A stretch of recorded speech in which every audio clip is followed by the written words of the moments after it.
Shalom, semua anggota KPK yang akan berkomunitas minggu ini, yang akan KPK. Kita mau sama-sama dengarkan renungan firman Tuhan dan mari saat ini kita buka di dalam Mazmur pasal 131. Karena ayatnya tidak banyak, kita akan baca ayat 1 sampai 3. Mazmur 131 ayat yang ke-1 sampai ayat yang ke-3.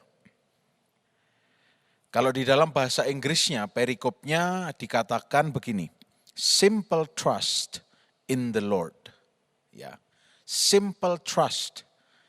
Kalau trust artinya percaya. Kalau simple trust artinya sebuah kepercayaan yang sederhana.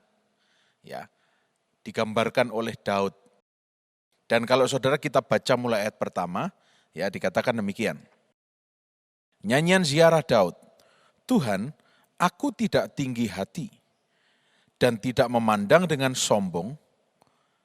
Aku tidak mengejar hal-hal yang terlalu besar atau hal-hal yang terlalu ajaib bagiku.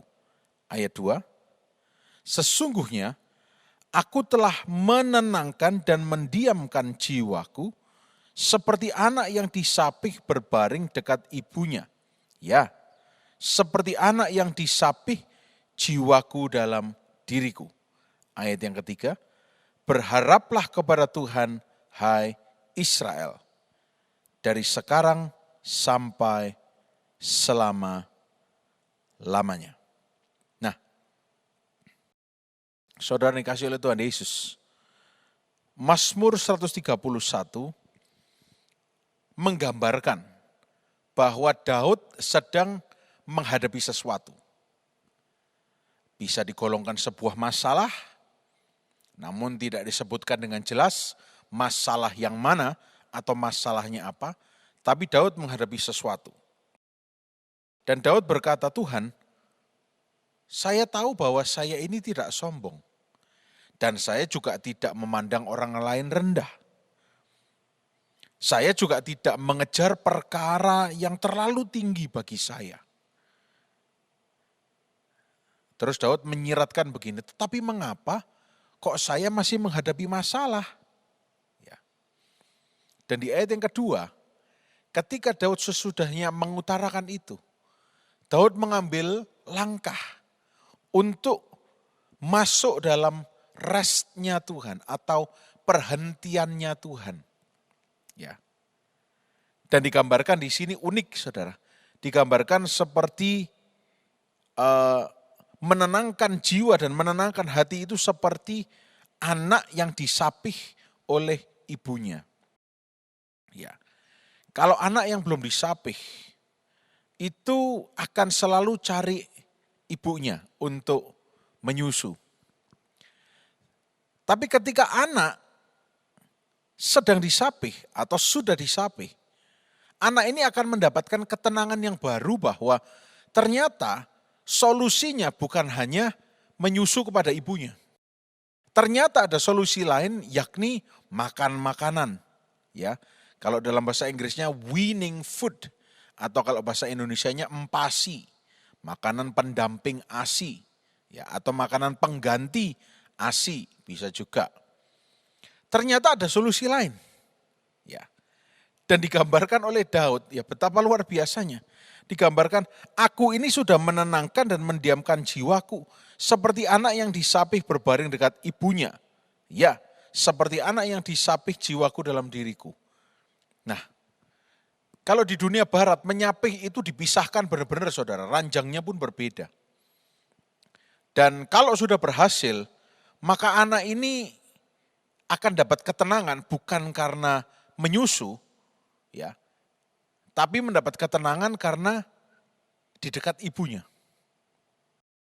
Ya, seperti ayat 3 gambarkan, berharaplah kepada Tuhan, hai Israel, dari sekarang sampai selama-lamanya. Nah, setelah kita berhasil menenangkan jiwa kita, seperti halnya kita ini disapih, baru kita bisa berharap sepenuhnya kepada Tuhan. Artinya apa? Seperti seorang bayi yang berkata, ya sudah, Aku percaya sama ibuku. Aku percaya ibuku pasti akan memberikan aku makan. Pasti akan diberikan nutrisi. Ya. Dan digambarkan dengan begitu sederhana, makanya dikatakan simple trust in the Lord. Kepercayaan yang sederhana kepada Tuhan. Bahwa Tuhan tidak mungkin menelantarkan kita. Mungkin saat ini kita semua sedang menghadapi challenge, tantangan. Oh iya, ada yang berat, ada yang ringan, bahkan ada yang sudah tidak kuat. Tapi kita mau belajar, kita harus tetap punya simple trust, basic trust in the Lord. Kepercayaan yang mendasar, kepercayaan yang sederhana di dalam Tuhan. Kalau seorang ibu tidak akan membiarkan anaknya kelaparan, kecuali ibu itu sudah kehilangan kesadaran atau gangguan jiwa, apalagi Tuhan kita, tidak akan membiarkan kita kekurangan. Tidak akan membiarkan kita ini mengalami perkara-perkara yang sulit berkepanjangan, tidak akan. Tapi mungkin saat ini posisi kita adalah kita yang gundah gulana. Karena kita merasa kok tidak lagi menyusu. Karena sebagian besar hidupku, aku ini menyusu. Sekarang kenapa tidak menyusu lagi? Seperti bayi yang sedang transisi ya. Dari menyusu menuju tidak lagi menyusui. Mungkin sekarang sedang transisi, tapi percayalah. Selalu ada rencana Tuhan yang mendewasakan kita. Bukan untuk menjerumuskan kita, tapi untuk membuat kita lebih dewasa. Membuat kita bertumbuh, bisa dipercaya perkara-perkara yang lebih besar. Oleh karena itu, kalau saat ini saudara sedang dalam posisi yang menghadapi tantangan, tapi kalau saudara masih percaya pada Tuhan, jangan khawatir. Anda akan segera dapat promosi dari Tuhan. Anda akan segera mendapatkan jawaban doa Anda. Hanya punya percaya yang sederhana. Hanya terima pengertian ini. Bahwa Anda sedang dalam transisi. Menuju perkara yang lebih besar lagi. Tuhan tidak pernah mengecewakan Anda. Dan Tuhan selalu mengasihi Anda semua. Tuhan Yesus memberkati.